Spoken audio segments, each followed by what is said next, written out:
Political षड्यंत्र है, जनता इसका जवाब देगी। शराब नीति मामले में ईडी द्वारा हुई दिल्ली सीएम अरविंद केजरीवाल की गिरफ्तारी का मामला दिन पर दिन गर्माता जा रहा है। आज शराब नीति मामले में ईडी की हिरासत खत्म होने पर दिल्ली के मुख्यमंत्री अरविंद केजरीवाल को ईडी कार्यालय से ले जाकर राउस एवेन्यू कोर्ट में पेश किया गया।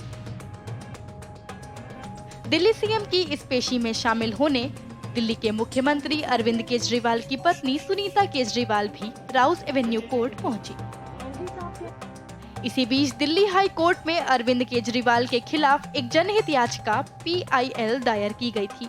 याचिकाकर्ता सुरजीत सिंह यादव द्वारा फाइल की गई इस PIL में अरविंद केजरीवाल को मुख्यमंत्री पद से हटाने की मांग की गई थी, जिसे दिल्ली उच्च न्यायालय ने खारिज कर दिया है। इस PIL पर फैसला सुनाते हुए कोर्ट ने कहा कि न्यायिक हस्तक्षेप की कोई गुंजाइश नहीं है। आज हमने PIL लगाई थी केजरीवाल जी के खिलाफ कि उनको मंत्री पद से, अपना मुख्यमंत्री पद से इस्तीफा देना चाहिए, क्योंकि वो जेल में और वो सरकार नहीं चला सकते। इसके लिए सुनवाई करते हुए माननीय जज साहब ने बोला है कि ये जो मामला है ये कोर्ट न देखते हुए इसको LG साहब इसको देखेंगे और वही उस पर कोई कार्रवाई करेंगे। और LG साहब का बयान भी आ गया है, इसलिए उन्होंने इस पे ऑर्डर कर दिया है कि इसको कोर्ट नहीं देखेगी, इसको LG साहब इस पे कार्रवाई करेंगे। आपका क्या डिमांड था, मतलब क्या?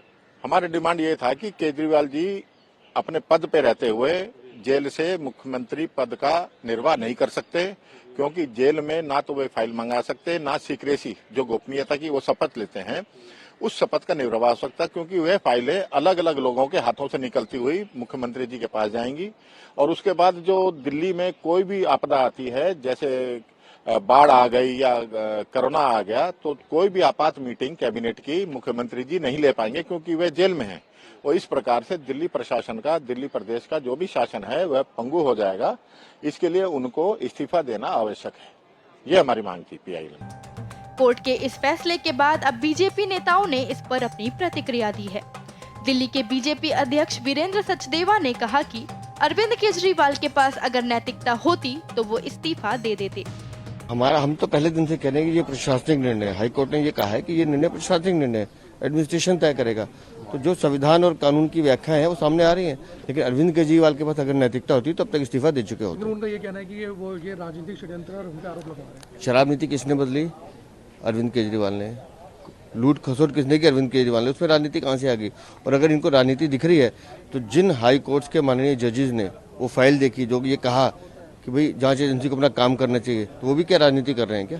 वहीं बीजेपी नेता मनोज तिवारी ने दिल्ली सीएम पर तंज कसते हुए कहा कि अरविंद केजरीवाल भ्रष्टाचारी और लुटेरे तो बन ही गए हैं, लेकिन अब वे मानसिक दिवालियापन के कगार पर भी हैं। अरविंद केजरीवाल भ्रष्टाचारी तो बनी गए हैं, वो लुटेरे तो बनी गए हैं, दिल्ली के लोगों के ऊपर अत्याचार करने वाले तो बन गए हैं, पानी, सीवर, बिजली, दवाई सबके मामले में। लेकिन अब वो मानसिक दिवालियापन के कगार पे हैं। वो जेल जाने के पहले माननीय कोर्ट के पास गए थे और हाई कोर्ट के जस्टिस महोदय ने कहा हम आपकी गिरफ्तारी पे रोक नहीं लगा सकते। तो क्या वो कहना चाहते हैं जज साहब राजनीतिक हैं? जो मनीष सिसोदिया को बेल नहीं दिए जज साहब वो राजनीतिक हैं? जो संजय सिंह को नहीं दिए वो राजनीतिक हैं?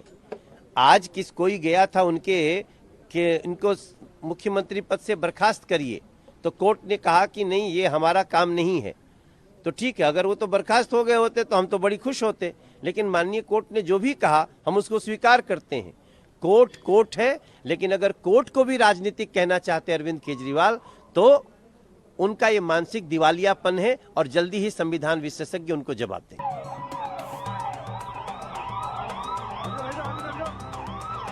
ये पॉलिटिकल षड्यंत्र है, जनता इसका जवाब देगी।